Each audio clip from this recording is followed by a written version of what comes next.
Mesdames, Messieurs, bonjour et bienvenue sur Sénégal Diaspora TV. L'actualité nationale, c'est tout de suite avec Mam Pendo Diouf et nous le débuterons avec l'Observateur. Tamba, le vrai visage de Kaba Diakité, présumé cerveau de la force occulte, son voyage aux États-Unis, l'appel de Wad, le retour au Bercail et le film de son arrestation. Il a été extrait de prison hier et entendu. Politique Macky, il dit les énormes conséquences d'un divorce. Je cite, sans le soutien de Benno, il y va droit dans le mur. Fin de citation. Diatara et Idrissa Seck, chronique dont l'on compagnonnage chahuté par le troisième mandat. Téléfilm gros plan sur Domé Gaindé, la série qui rend la pauvreté agréable à voir. Offense au chef de l'État, diffusion de fausses nouvelles. Cheikh Bara Dolly renvoyé en jugement devant le tribunal correctionnel un mois après l'entrée en vigueur de la baisse loyer 1805, plainte sur la table de Momandao. Le taux d'application de la loi dépasse 99%. L'Observateur nous parle là aussi de sport. Meilleur buteur du championnat chérifiant, Bouli Junior Sambou, le footballeur sénégalais qui veut devenir roi au Maroc. L'attaquant de Wydad AC a inscrit 12 buts, toutes compétitions confondues. Et puis le quotidien alliance avec Benno et d'ici près si loin de Macky, le mutisme du président coince le patron de Rewmi. Dialogue national, le forum du justiciable encourage les politiques, audit et certification. L'État veut le bilan médical des structures de santé, tension entre communautés de pêcheurs, relations entre eaux troubles. Nous parlons également des tensions qui sont sur le soleil et nous le terminons avec le soleil. En dépit autant pour moi de ces énormes investissements pour le système de santé et la prise en charge médicale des populations, le président veut plus et mieux élargir et consolider les importants investissements réalisés par l'État, poursuivre la modernisation des services d'accueil d'urgence et SAU ainsi que le processus de certification des établissements de santé publics et privés, entités à auditer et contrôler, finaliser l'évaluation de la réforme hospitalière de 1998. Selon un rapport de l'OMS, une personne sur 6 est infertile. Voilà les titres de ces journaux d'aujourd'hui. Bienvenue à tous. Comme je vous le disais en titre, Idi Macky, une séparation à risque.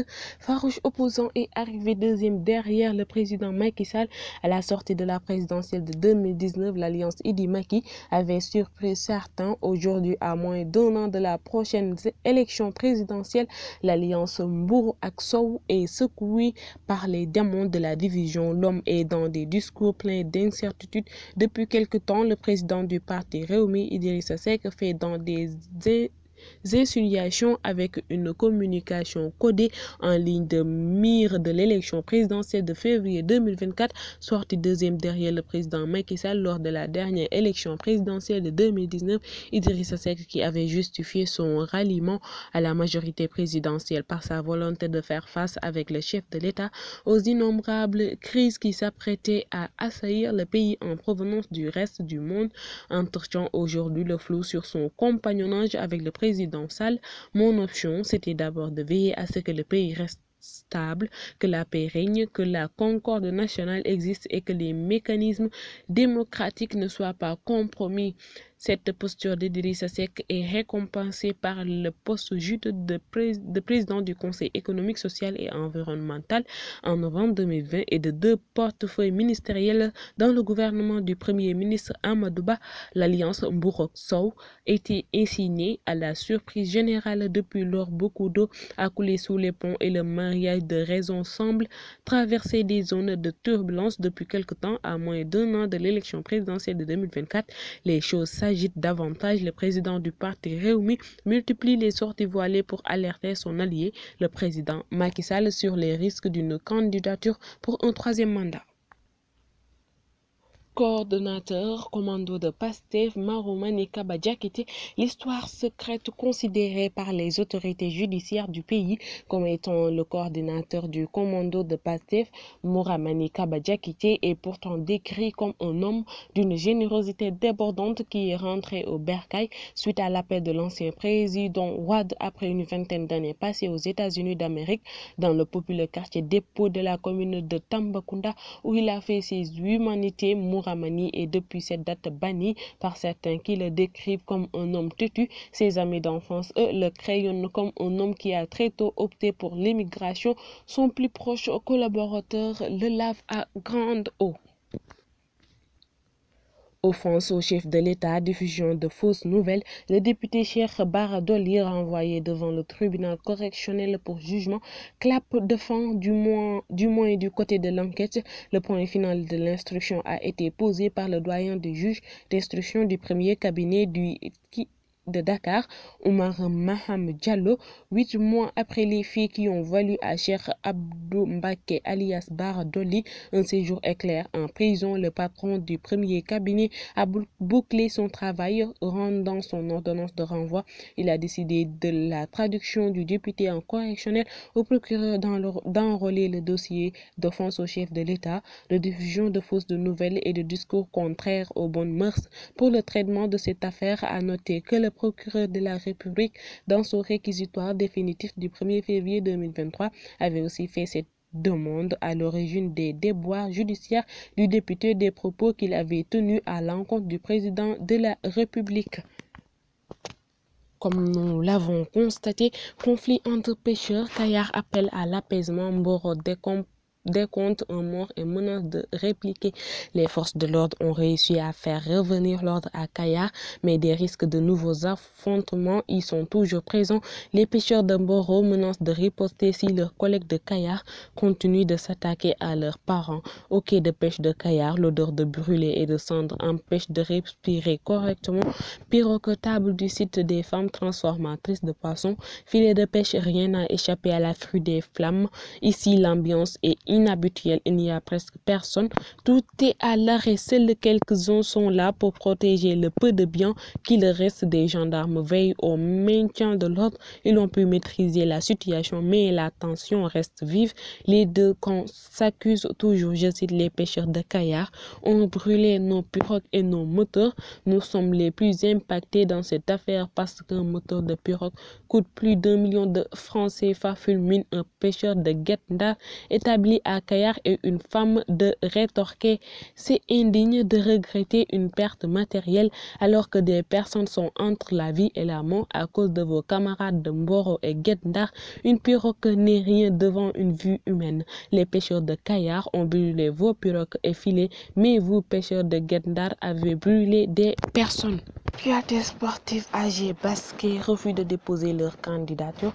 L'Union des basketteurs et la CRBS récusent le comité électoral. La jonction entre l'UBBS, Union des basketteuses et basketteurs du Sénégal, et la CRBS, Convergence pour le renouveau du basket sénégalais, est devenue une réalité au sortir de leur conférence de presse d'hier. Les deux structures ont posé un premier acte en récusant le comité électoral en vue de l'AG de la FSBB du 6 mai. Comme annoncé, l'Union des basketteuses et basketteurs du Sénégal, UBBS, a fait face à la presse hier un rendez-vous avec les journalistes où on a noté la présence de la Convergence pour le renouveau du basket sénégalais représentée par Mamadou Pathé Keïta, confirmant ainsi la jonction entre les deux entités décidées à remettre à l'endroit le basket sénégalais. Évidemment, contexte oblige, cette conférence de presse des anciennes gloires de la balle orange représentée par Abdourahmane Ndiaye, Adidas, Marie-Amélie Lopez, Mathieu Faye, Joe Lopez intervient à un moment jour pour jour de l'Assemblée élective de la Fédération sénégalaise de basketball, affichant leur opposition à la candidature du président sortant, Maître Babacar Ndiaye, en le disqualifiant. Les anciennes gloires du basket d'exiger avant de déposer leur candidature aux différents postes du comité directeur, je cite, un comité électoral neutre, fin de citation, en vue de l'Assemblée générale élective du 6 mai prochain. Mamadou Pathé Keïta porte la voix On ne va pas boycotter, on a nos candidats pour le comité directeur et la présidence de la FSBB, mais on a décidé de ne pas déposer nos dossiers à l'actuel comité électoral en qui on n'a pas confiance. On demande à l'instant du football un comité électoral neutre. Babacar Ndiaye et ses hommes ne peuvent pas être juges et partis déjà pour organiser les élections. Il faut une lettre circulaire pour nommer le comité ad hoc. Il ne l'a pas fait. Nous, on veut des élections libres et transparentes, démocratiques. C'est tout ce qu'on demande. Babacar Ndiaye a peur d'affronter un nouveau comité électoral car il sait que sa candidature ne sera pas recevable, soutient le membre de la CRBS. Et pour terminer, je vous le disais en titre, football Bouli Junior Sambou, attaquant du Wydad AC, m'inspiré de Moussa Ndaw, mais l'objectif est de faire mieux. Meilleur buteur du championnat marocain avec 9 réalisations en 15 matchs, 12 toutes compétitions confondues. Bouli Junior Sambou est en train de réussir sa première saison avec Wydad AC. L'ancien attaquant du Jaraaf de Dakar qui a été transféré l'été dernier revient dans cet entretien sur son adaptation et également ses objectifs au royaume chérifiant. Pour votre première saison au Maroc, vous êtes en train de réussir un grand coup en étant meilleur buteur du championnat. Quel est votre secret? C'était la question de travail. C'est vrai que c'est ma première saison, mais je me suis préparé. Je suis dans une sorte de dynamique positive en réalisant la saison souhaitée. Cela a été possible par le travail, l'abnégation et une mentalité dure comme de fer. En signant ici, je savais qu'il fallait mettre tous les ingrédients qui allaient me permettre de réussir à m'imposer. Cela n'a pas été facile, surtout au début, car il y a un temps pour tout. J'ai appris à patienter afin de mieux m'adapter aux réalités du Maroc, à son football et à sa vie quotidienne. Ce qu'a répondu le footballeur Bouli Junior Sambou, attaquant du Wydad AC. Et c'était tout pour l'actualité nationale et sportive. Merci de nous avoir suivis sur Sénégal Diaspora TV. Mampendo Diouf était avec vous et bonne suite des programmes.